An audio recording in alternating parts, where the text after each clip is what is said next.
Oh goodness, y'all. This week there was some drama on YouTube, and though I am not normally one for drama, this drama and this controversy is directly related to mental health. So as a psychologist, that I've got to comment and I've got to weigh in. So stick around and hear what I've got to say about it.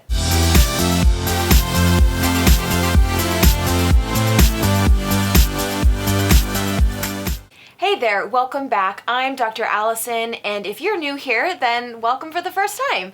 I am a licensed clinical psychologist, and I have made it my life mission to really simplify psychology to help you live a healthier and more meaningful life. Psychology has so much good stuff to teach us, and it's my job to break it down into small bite-sized pieces for you. Now, you may or may not be aware that in the last week or so, there's been a lot of controversy and a lot of talk on YouTube about a partnership with a company called BetterHelp. Past week or so related to an app called BetterHelp and the connection to YouTubers like Philip Franco, Boogie, It might and be Shane the biggest scam on I want YouTube. to talk about this BetterHelp situation, which is probably going And to they definitely should not market themselves as a substitute for therapy, and then at the same time say that they aren't one, and hidden in their terms of service. Now, if you haven't heard of BetterHelp, BetterHelp is a website, and they claim to be the largest provider, the world's largest provider of e-counseling. Now, one of the things that's happened is in the last several months, there's been a lot, like 100 YouTubers who have partnered with BetterHelp and who have done this through sponsorships. Now, sponsorships are nothing new on social media, but what's happened is these YouTubers have opened up about their mental health issues and their struggles. They've been sponsored by BetterHelp, and they talk about BetterHelp and how it's been important in their journey, and they share a code with their viewers. Now, at first glance, right, this seems like a positive thing. YouTubers and people on social media opening up about their mental health issues, being more authentic and transparent, and hopefully really destigmatizing mental health issues. Destigmatizing, positive, yay, I'm all for that.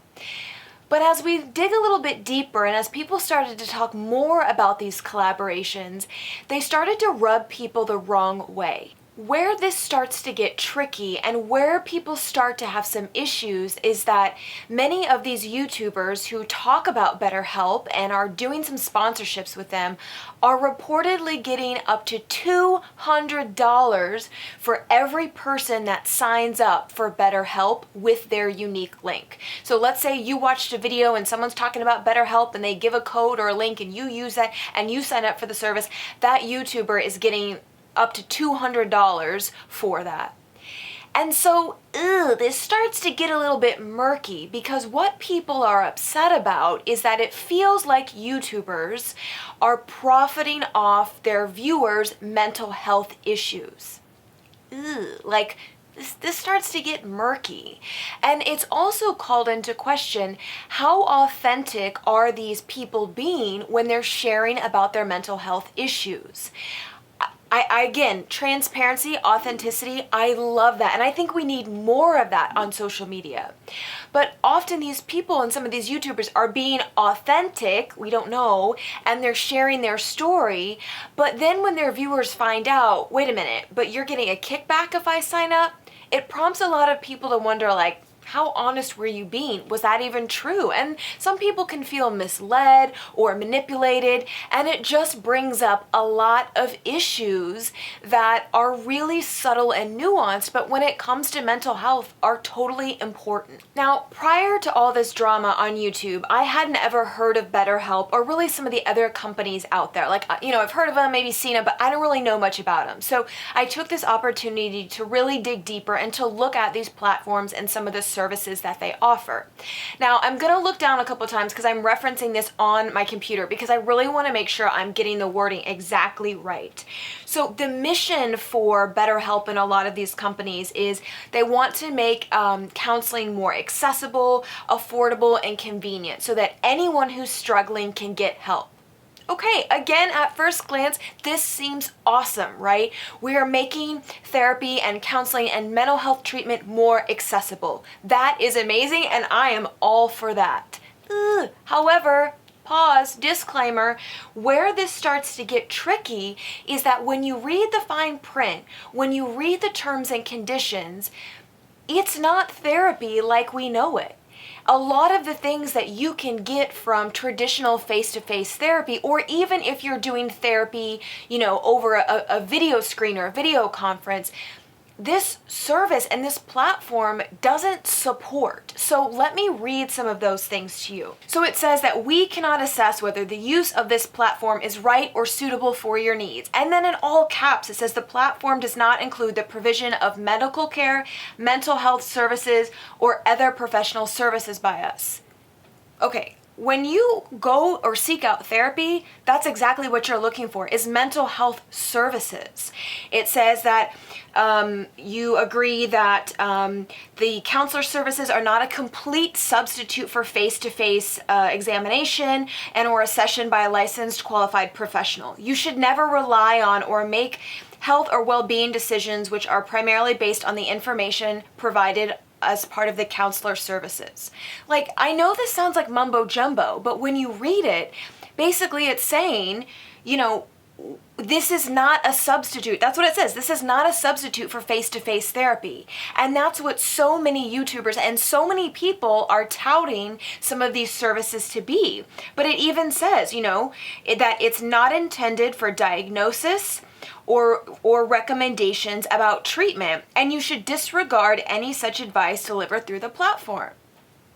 Like, as a psychologist, as a licensed mental health professional, if someone comes to me, often, yes, I am going to do a thorough assessment. I'm going to make an evaluation, which often includes a diagnosis, and I am going to make specific and tailored treatment recommendations for you and your issues. That is why you are seeking out professional help. And if this service isn't doing that, to me, I'm wondering, where is the part where it's like therapy? A lot of these platforms, you can have different interactions with your counselor. So you can do messaging, you can do video chats, you can do phone chats, but it's possible that you could do all of your counseling or treatment just through messaging. Like, that's not therapy. And could it be helpful? Absolutely. Texting with someone when you're having a hard time, I can totally see how that's helpful. But I want us to be clear that that is not the same as doing face-to-face therapy and a one-on-one, intervention focused on mental health. Other issues when you read the terms and conditions is that the company BetterHelp says you fill out a little survey and we'll match you with a counselor. So you don't pick your own. I have issues with that, right? I want you to be able to pick your own mental health professional based on what works for you. But then they later say, we do not control the quality of counselor services and we do not determine whether any counselor is qualified to provide specific service, as well as whether a counselor is categorized correctly or matched correctly to you. So they're matching you, but then in the terms and conditions, they're saying, but we can't be sure that we're doing that correctly. That's an issue. The site also talks about that, and a lot of sites are saying this, that this is a more cost-effective option for therapy, that this is a way to get mental health help at a lower cost. And I don't think that's the full story. Now, yes, there are some issues around, resources and access to mental health. That is not a new issue, but we've actually seen a lot of improvements in that in recent years. So for a lot of people in the US, not all, but a lot of people, particularly those who have health insurance, they may just be paying a copay anywhere from $5 to $35 each session. That's pretty consistent for my clients. They're paying a copay for therapy and their insurance reimburses the rest. So some of these plans are $85 a week and they're saying, we're cheaper than traditional therapy. Well, yes, you're cheaper than traditional therapy if somebody was paying cash and a full price for the therapy. But lots of Americans aren't doing that, right? They're utilizing their health insurance, which makes it much more affordable. So I think it's misleading to tell people this is what sessions typically cost and look at what we are and we're so much cheaper, without acknowledging some of the more nuanced, kind of issues around cost and insurance and mental health care. And this is also true for Medicare and Medicaid. This service and lots of these services are more subscription based, so you pay up front, and lots of them, the rates are cheaper if you're, paying for longer periods of time. I don't like the vibe that sets up. I think we want your treatment or we want your therapy to be based on what you need, not what you've prepaid for. If you were seeking out therapy, you deserve to have really tailored, competent, qualified, helpful care. And when you read the fine print of some of these sites, including BetterHelp, it calls into question, are you getting that? There's one line in the terms and services or terms and conditions that's mind-boggling to me. You are advised to exercise a high level of care and caution in the use of the platform and the counselor services. A high level of caution. I firmly believe that for all of us as consumers of healthcare, when you're on the other end, when you're the patient, when you're the client in a healthcare situation, I think we all need to be our own advocates, and we need to make sure that the people we're working with are putting out information and recommendations that fits for us. But if you're going to go see a qualified, a licensed mental health professional, I don't know that you need to exercise extreme or high levels of care and caution. That person is qualified, and we want you to be able to come in and trust us that we are going to help guide you through what you need. So here's my main issue. I do not at all want to sound like I'm talking trash on some of these companies, because I can see how they could be helpful. I could see how they could be helpful.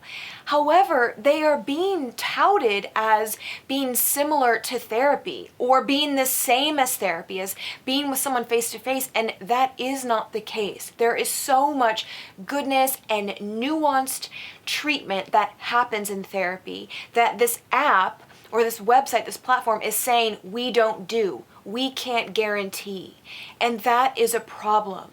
So when people are watching YouTubers and they're hearing about, wow, this is what they did for therapy, this is how they got better, and they go to a platform like this thinking it's the only option, or that this is really the frontline treatment, or this is kind of the best of the best, that is missing so much of what is out there, and really, what could be affordable and accessible if people just looked into that rather than thinking that online platforms were the way to go.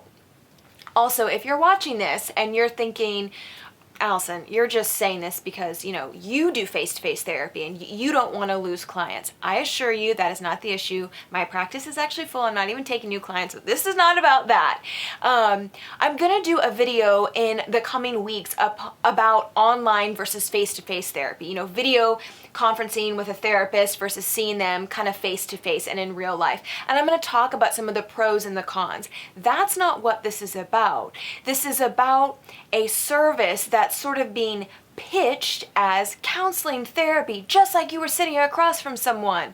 But then when you read the fine print, when you read the terms and conditions, there's all these caveats. And mental health is so important, and obviously as a psychologist, it is deeply personal for me. And there are so many things that are nuanced and tricky and just precious.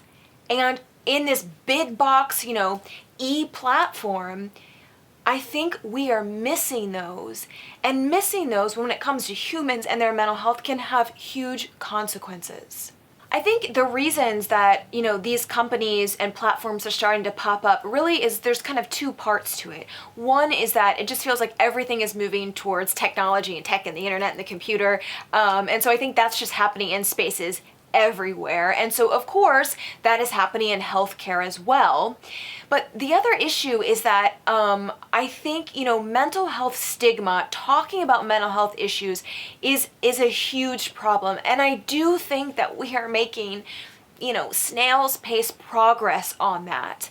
I love that so many people on social media, especially people with large followings, are starting to talk about depression and anxiety and burnout and stress and trauma. I think that's amazing for us to see other people like us struggling. So I love that that's happening.